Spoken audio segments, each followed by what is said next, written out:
你说大陆科技水平十分发达，怎么可能呢？就算是再给大陆20年时间，也追不上台湾。大陆人很没有素质，随地乱吐痰，说话粗鲁，十分不好相处。对于以上这些言论，有多少人是相信的呢？那呢，就有台湾省的那边的一个名嘴啊，他们说啊，大陆发展的不好。那这边呢，就有个小伙来到大陆之后啊，走了之后看了之后啊，然后回去之后啊，就说再也不想回台湾省了。看看这边的建筑啊，真的像台湾省所描述的那么落后吗？就那边的名嘴啊，他们说再也不相信了，真的是被骗了好多年。他实际到大陆走了之后，看了之后呢，真的是让他大开眼界。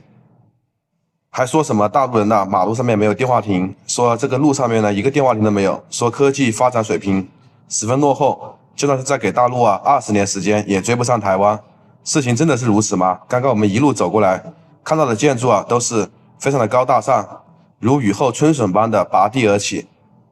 大家可以看一下，每个人都为自己生活而努力着，奔波着。在马路上呢，这里是武汉的非常有名的一条步行街，叫江汉路步行街。这个呢还是英国女王命名的，因为曾经这里是租界。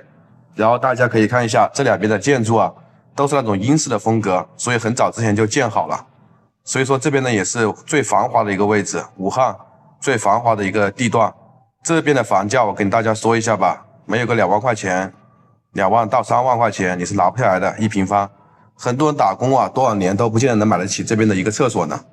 说实话，这还是武汉的一个地方。如果说去广州啊、深圳啊这些大城市啊、更大的城市啊，那可能连一个厕所都买不起啊，对不对？而且呢，说什么大陆人很没有素质，地上呢随便就是乱吐痰。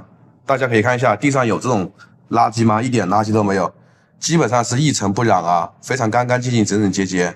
这边的房子啊，就是那种万国的建筑群，非常的漂亮。然后这边呢还有工人们休息的地方。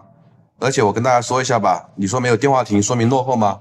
电话亭啊，只出现在什么地方呢？就是那种经常有什么地震啊、地质灾害的地方。像日本呢，马路上面还留存着电话亭，因为那边经常会发生海啸啊、地震啊，手机没有信号了，是不是？所以说呢，没有电话亭并不代表落后。但是很多年前的产物了。现在走到马路上呢，你不说人手有个手机吧，人手有的人甚至有2部手机，走这个路上有可能会捡到别人掉的手机。看看这边的高楼大厦是不是非常高、非常大？还说什么这个房子啊是平房，没有什么高楼大厦。还说我们人啊吃不起那个吃泡面，加个茶叶蛋都觉得非常奢侈了，吃不起茶叶蛋，天天吃榨菜，真的是如此吗？我就给大家说一下，在这边呢有很多美食街，包括呢物流快递啊非常快，点外卖也是很快的。那个台湾省的小伙来到大陆之后啊，住酒店的时候不想下楼，然后在晚上的时候啊直接点个外卖，20分钟就到了。而且呢这个外卖又新鲜又干净又卫生，他说不像在台湾那边外卖啊要4、5个小时拿过来啊都变质了变味了，根本吃不到那么快的一个外卖。他说呢，而且那边的价格又贵，不像咱们大陆的物价更便宜更亲民。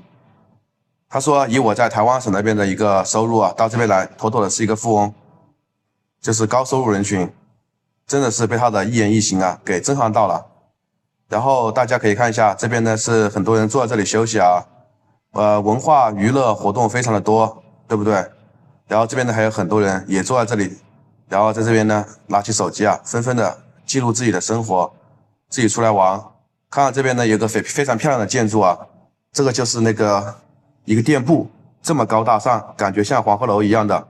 很多人过来看了之后都很迷糊，以为这就是黄鹤楼的那个本体啊，其实它不是的啊，它只是一个店铺。看看上面呢还有很多蒙面的，穿着那种就是这个古装的一些美女啊，在上面跳着舞，手舞足蹈的，生意做的也非常红火啊。